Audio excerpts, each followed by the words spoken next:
Well, uh, this is a new book of epigrams, and it's called The Twoness of Oneness. The Twoness of Oneness. What do I mean by that? People like to say, they feel, a oneness with nature. And sometimes when we're in love, we feel as though we're at one with the other. But seldom do these sentiments last for long. And then we're aware again of what's distinctively separate about us in our lives, whether we want it to be that way or not. In ancient mythology, humans were said to be complete and whole in themselves, having both a male and a female aspect. We're not there anymore. We're separate. Anyway, so the Twoness of Oneness. Here's the epigram that opens the book.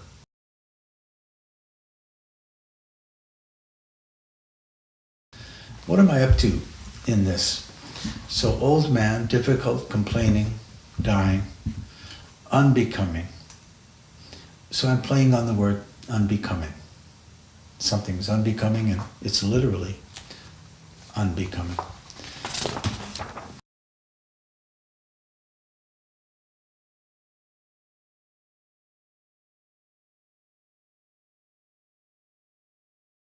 Remembering being at a party and meeting a famous astronomer, I asked him what would happen after the end of the universe. He had probably heard this kind of question many times before and was tired of it, but I was just making small talk.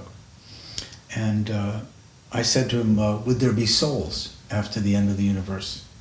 And he said to me, I thought condescendingly, he said, have you ever seen a soul? And I said, no, of course I haven't. And he looked as though he thought the conversation would end there. And I said, well, will there be books after the end of the universe? Meaning that I didn't think he knew any better than I what would happen after the end of the universe. Sometimes the epigrams are about the limits of our knowledge, or that we don't acknowledge the limits of our knowledge.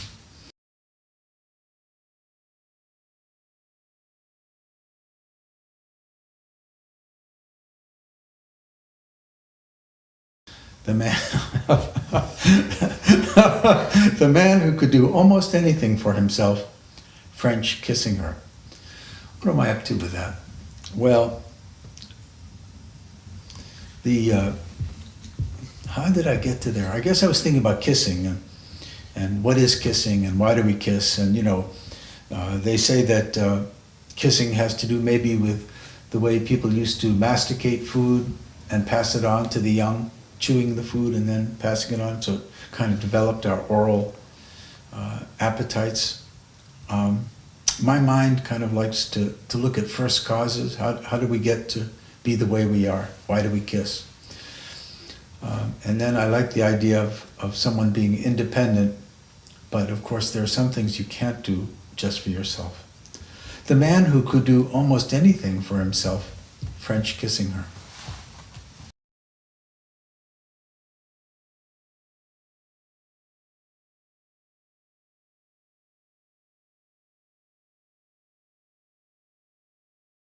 I guess there, what I'm playing with is the idea of breaking promises. We know that's a bad thing, but what about the promises we don't even offer? So, promises, comparative price check, not kept versus not made.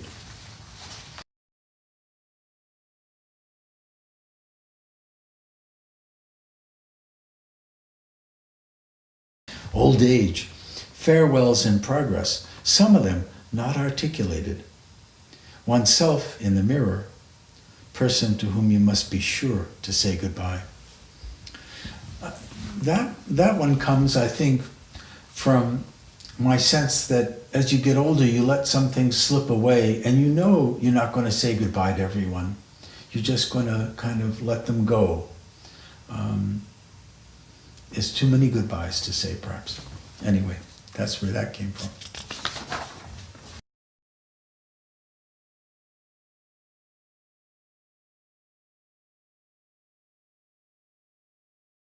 Sometimes the epigrams are just wicked, even at one's own expense.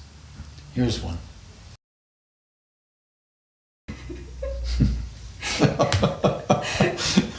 Envisioning previous lovers in her, oneself retrospectively, odd man out. So, I don't think there are any lovers who have ever not speculated on their beloved, what he or she was doing before they met. And it's my nature to go at these uncomfortable thoughts and feelings and at least tease myself about their qualities. Envisioning previous lovers in her, oneself retrospectively, odd man out. And again, the other thing I'm doing here is we take the idiom, he's odd man out, and in this case, he's really odd. But of course, his oddness is just like all the rest of us, kind of. That's part of the epigram's argument, is that we block out a lot of things. We make ourselves blind to a lot of what we do or what others do. Anyway.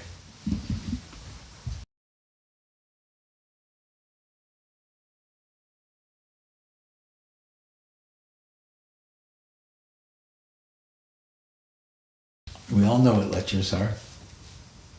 Lecher, from the French, to lick. A man immoderately given to sexual indulgence, as characterized by the immoderately envious.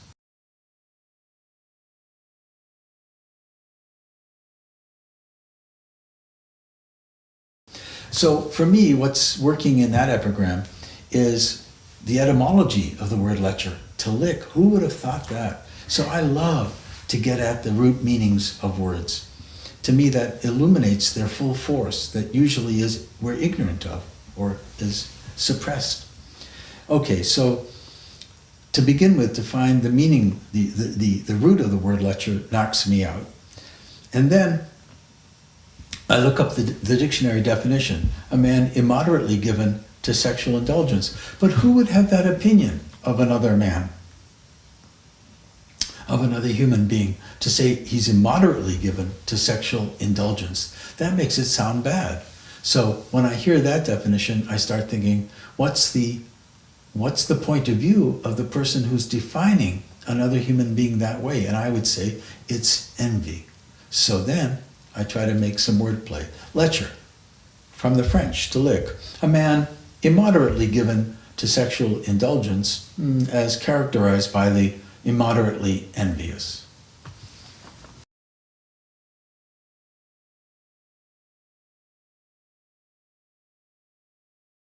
In my earlier books of epigrams, I had essays that accompanied the books to try to explain what I thought I was up to, but also to offer a kind of a counterpoint in extended prose to what the epigrams were doing. So I was up to two things with those essays.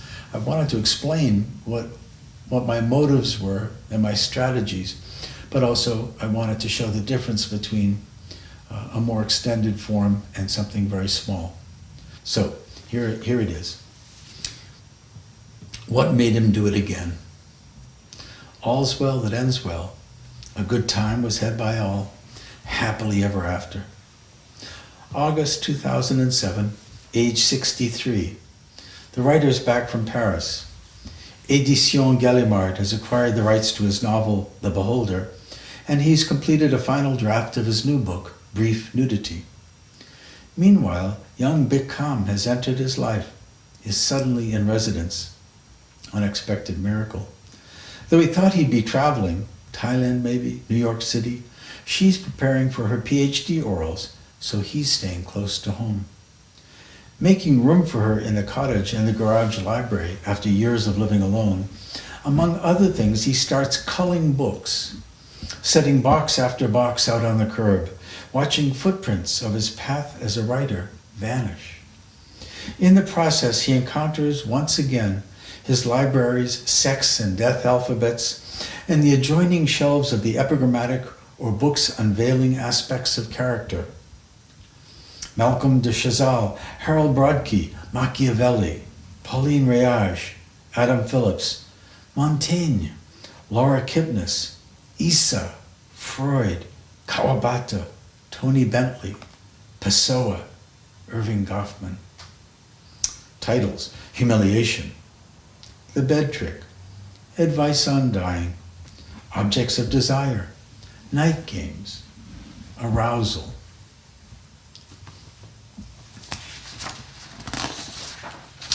Bringing 5 or 6 books at a time into the cottage to his study, very selective reading, trolling for what will provoke him to ponder, react, elaborate. And what's on his mind? Passion, etymology, aging, love, self-deception, lives in art, idioms, death, wordplay.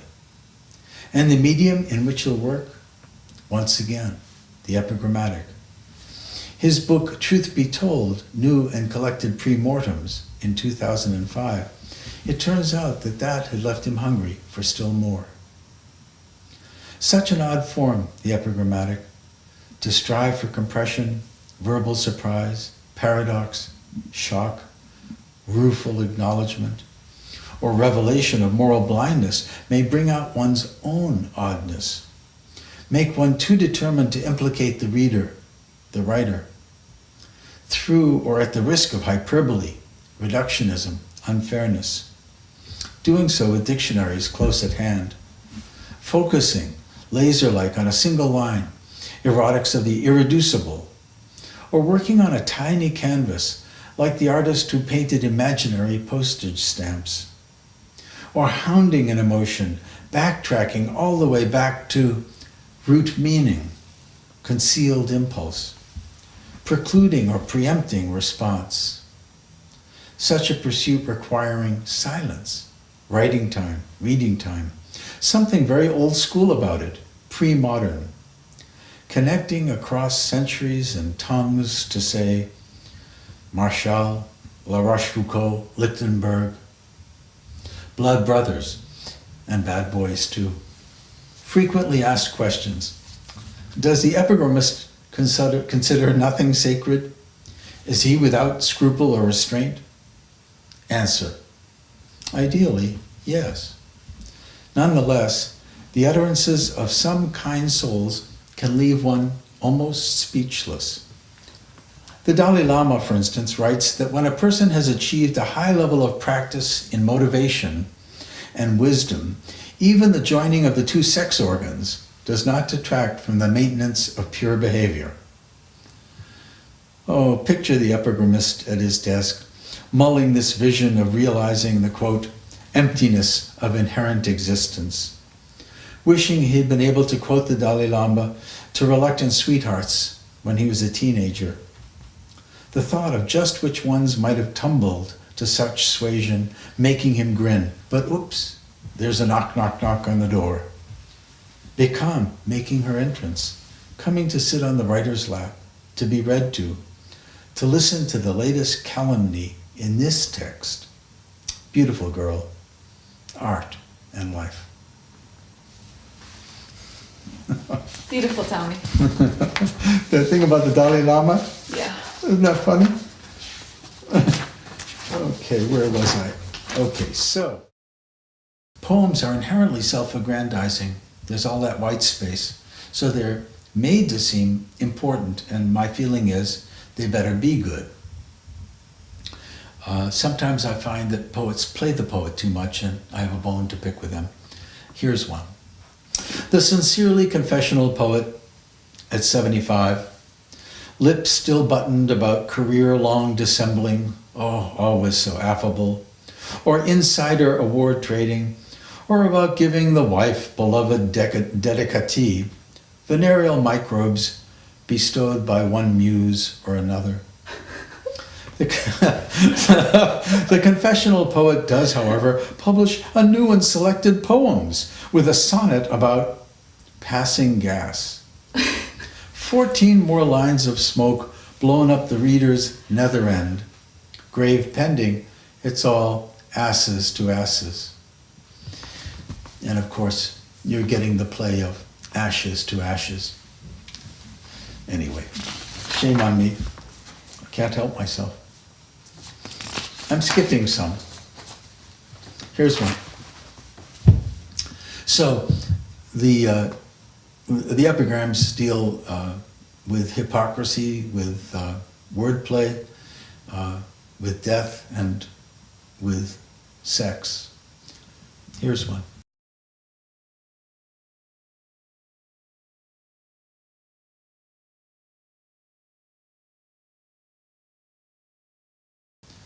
And there I'm playing with the several things. One is how much it takes to convince us someone has betrayed us.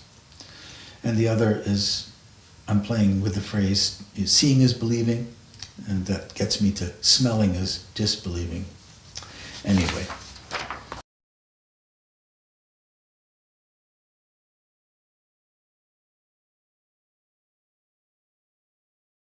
What I like about what's going on there is to try to get at the components of anger. And anger's, of course, got many different aspects to it. And maybe one day I was thwarted in my effort to grasp something and I felt angry. So I tried to examine my own motives. That's part of what epigrams are.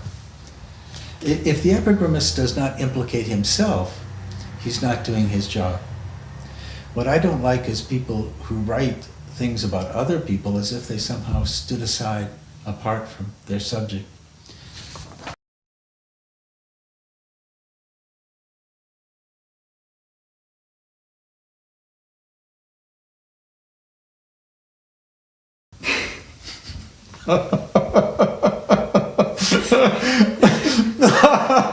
The sort of boyfriend of the woman I started sleeping with, farther along we got, farther along they got. How did I get to that? Well, when you're dating people, nearly everything is a mystery. It's kind of a remarkable thing in our culture that you could be having sex with someone and know very little about them. And of course, they're telling you stories from the start about who they are and what's going on in their lives. So the sort of boyfriend of the woman I started sleeping with, farther along we got, farther along they got. Of course, like everyone, I'm living in the real world. And I have an effort to comment on world events. And in particular, on the horror of the Bush administration. But how do you do that, you see, without sounding like a propagandist? How do you do it and make language still stay alive? So here's one effort at it.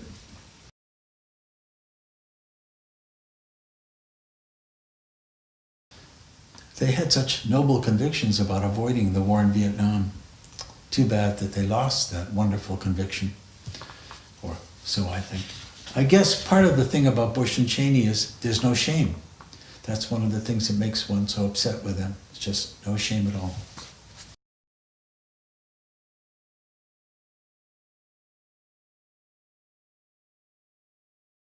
A lot of the epigrams are playing with our easy assertions about what's good and bad.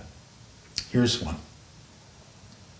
Narcissists envied, too lucky in love. Narcissists envied, too lucky in love. See, we view the word narcissist as a pejorative. We think we know what a narcissist is and what's the matter with him or her. But maybe actually our emotion about them is that they've found someone to love and they're happy in it. What if that's the case? What would it say about us? And I think that's part of what the epigrams are trying to do, is to shake one's easy assumptions about what's good and bad, how things work. We tell ourselves a lot of stories and not all of them are true.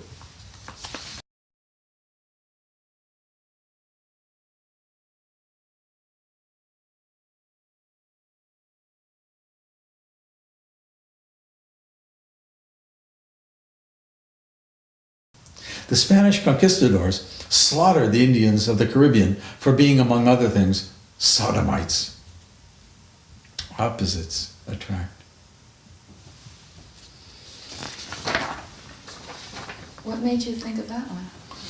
I was reading something about the the Spanish conquest of the Caribbean, and that was apparently one of the phrases they used to impugn the Indians for being subhuman, though the Spanish at that time had about 1,000 words for fucking males fucking other males in the ass. I mean, so, Jesus Christ, you know. Here comes Vic in the back door, by the way. Hey, Vic, Yes. you understand what Tom's up to? No. Not even in bed. No. Vic, you know, is the occasion for this book of epigrams, because since I had to stay home while she was studying for her PhD orals, I had nothing to do, so I thought, oh well, what shall I do? I'll write another book. So she's the proximate cause. Poor thing. Do I get all the credit? Yeah, you get and all the money. That reminds me of a man who circumcised elephants. The pay was bad, but the tips were huge.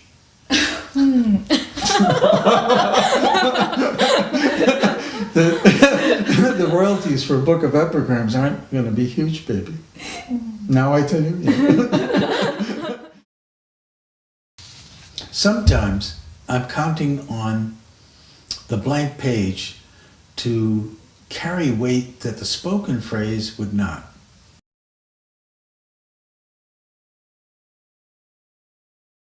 What I'm up to there is the words themselves in that case.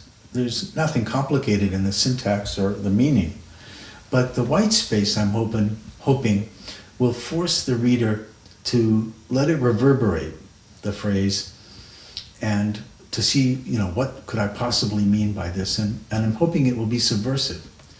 Well, what would be happening if after a year of marriage a guy is putting on weight? The French writer Jabez, who was an Egyptian Jew living in Paris, he argued that the white space is more important than the text itself. And that's an interesting idea. So one of the things the epigrammist has to play with is the white space. And so in this short one, I'm not playing with linguistic tricks or compression, really. I'm putting out a simple sentence and hoping it reverberates in complicated ways.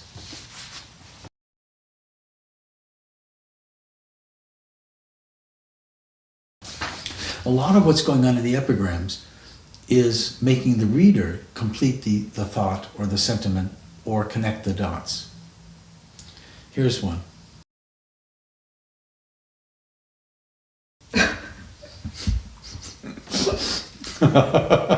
Are you waiting to die? Suicides as control freaks. Now, two things are on my mind about that. One is there's this weird moment at which you suddenly realize you're really going to die. I don't mean that you didn't always know that or make reference to it or acknowledge it in some abstract sense. But there does seem to be a line you cross where people are dropping like flies all around you and you actually realize you have 10 or 15 or 17 or 19 years left to go. That's very odd. And then once you notice that you have only 15 or 20 years left, now you start dating everything from that ending, as opposed to saying, oh, I'm 20 now, meaning I was born 20 years ago. The arithmetic comes from a different vantage point. So in that sense, even if you're not actively waiting to die, you're waiting to die. And it amused me to think of suicides as people who are trying to change that passivity into something active.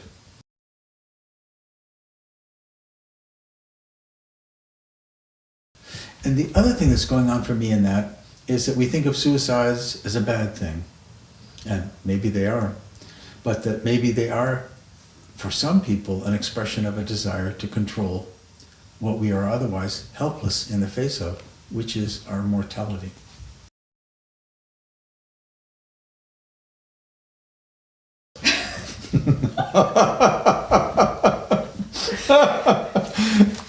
Okay.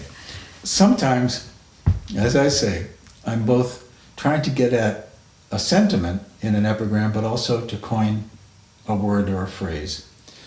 So, at the buffet table of sexual pleasure, The masturbatrix helped herself. Well, a masturbator is a phrase we know well, but you know how you have a dominator and a dominatrix. So I thought, how about a masturbator and a masturbatrix, Trix. At the buffet table of sexual pleasure, the masturbatrix helped herself. And of course I have to make it a food thing, so I can get in the thing, helping herself. That's my job. Sometimes I'm just hearing an idiom as if for the first time. Who gives a shit?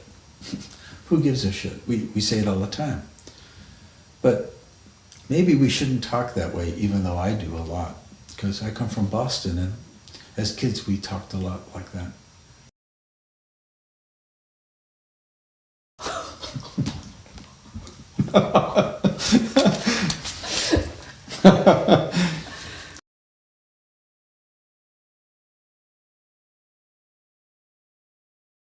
Implicating yourself here. Well, I'm in a new relationship.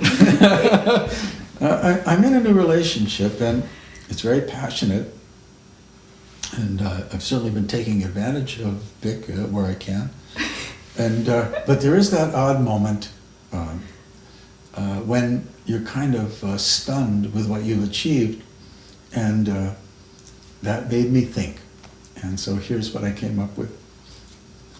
Limbs intertwined, eyes glazed, orgasms achieved. The amnesiacs are unable to recall who, what, where, when, or why.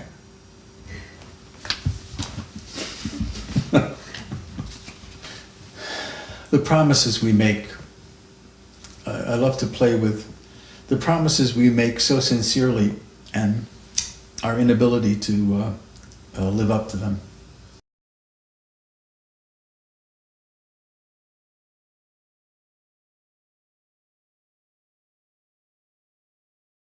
You know, what's going on there too is my own capacity for fidelity. When I read this to Vic, she said, "Is that about you?" And I was a little bit shocked, and I said, "Oh no, the epigrams are an effort at universality." But she read me right. And how unkind of her to do that. One of the things that interests me is how people seem to deny the inevitability of their death as they get older.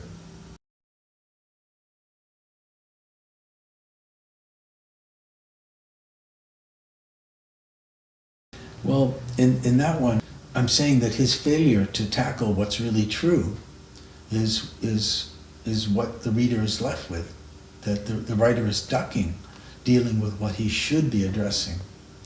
At a certain point, for a writer, for instance, to go back and write some more about his childhood is just dodging the issue. He's written enough, usually, about his childhood, and better to write about things that are getting more and more true. So here's a companion epigram for that one.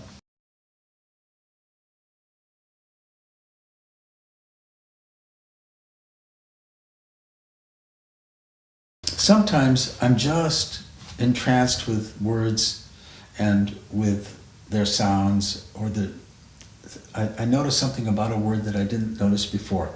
Here's one.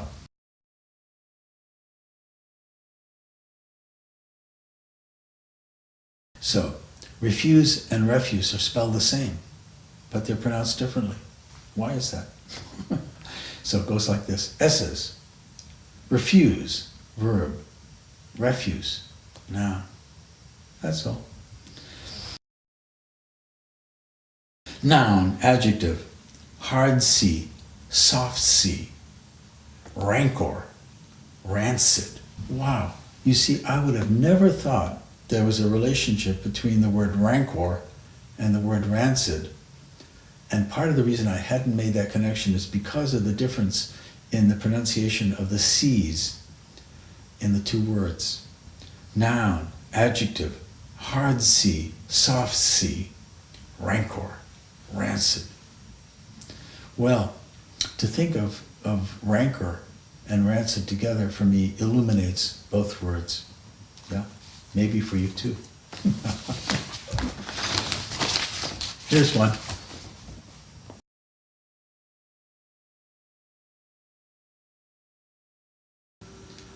I was remembering my mother's dying and how I thought that in those months of her terminal illness, she'd want to explain some things or even apologize for some things to one or another of my siblings, and she didn't. And in my story about her in that period, I have her responding to what I'm writing, talking from the other side of the grave, criticizing my interpretation. I give my mother the last word. So that led me to this epigram. The dead, invisible, but not inaudible. And I'd like to think my mom would like this one a lot. Who is your mother? My mother, the late Norma Farber, was a poet who published maybe 35 books, beautiful books, poems and books for children that were really for adults, reading books to children. Very rich. She also had been a singer of lieder and opera, very famous at that as well, and an actress, and mother of 4 children, and wife of my dad, the very famous pathologist and cancer researcher, Sidney Farber.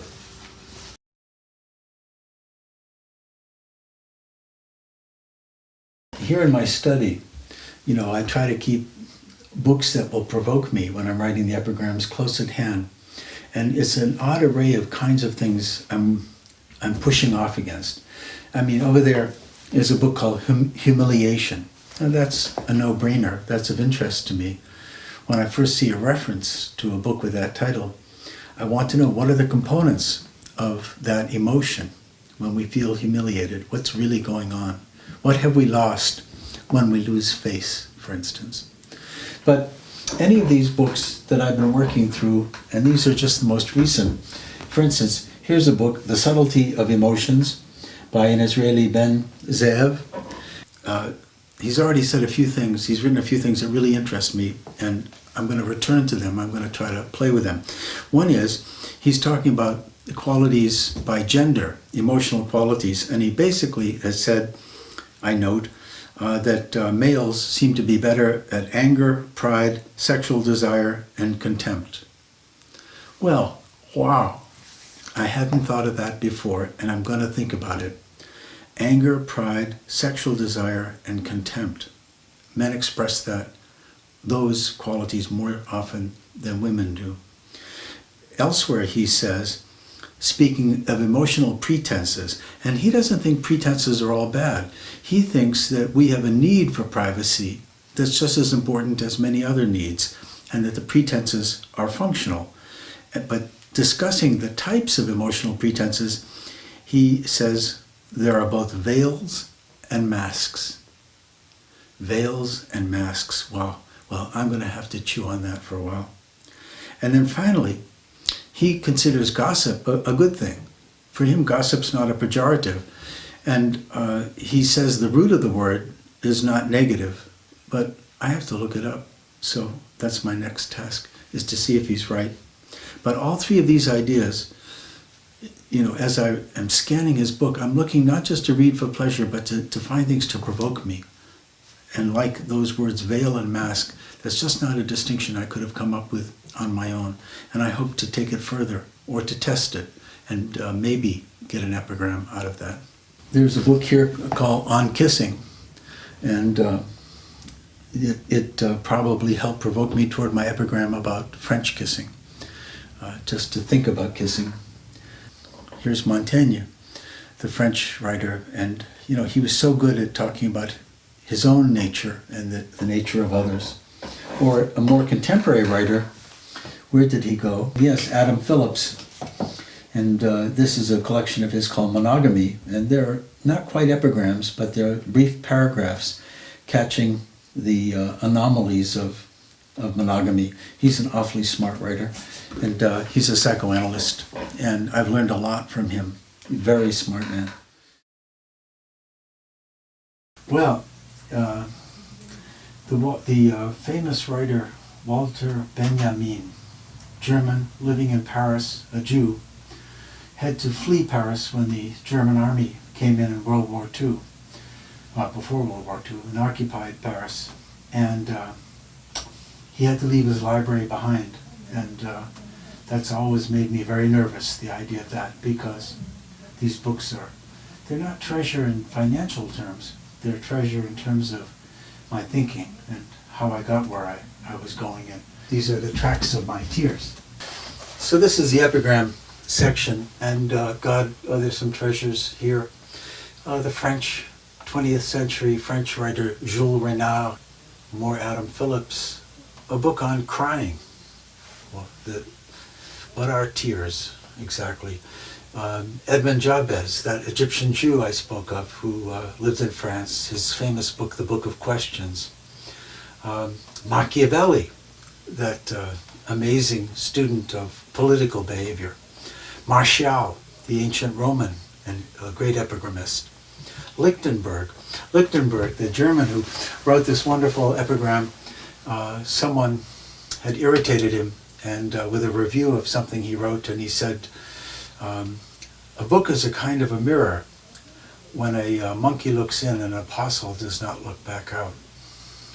Oh, books on lying, which is something we do quite a bit of. It seems to be part of our necessary nature. Malice, the tyranny of malice. And then below, books on dying and death. The tyranny of malice. I should take this out. So I better reread this. I think there's still treasure for me to find here. Okay, here's Guido Serenetti, Italian doctor. This book is The Silence of the Body. Essentially, I'm paraphrasing him, that when you perform cunnilingus on a man, you have to be careful because you're immersing yourself in the pure female principle so industriously that you may lose sight of the individual on whom you're performing the act. Now, I've read a lot, and I don't think I've ever heard anyone make that point before. And it made me laugh, and yet it also was very wise. Here's another of my favorites, Malcolm de Chazal, Way Out There. And one of a kind. That's what I love. Some of the epigrammists are just way out there, eccentric, a solitary voice, and it's just amazing to me what they come up with. And I like to track them and then be in a conversation with them. All writing is a conversation, and with these epigrammists, clearly I'm reading them, and whether immediately or later, they're provoking me into a kind of response, and it's that back and forth that's such a richness. No writer creates the language by himself, and no writer creates a story without having read and heard so many other stories before.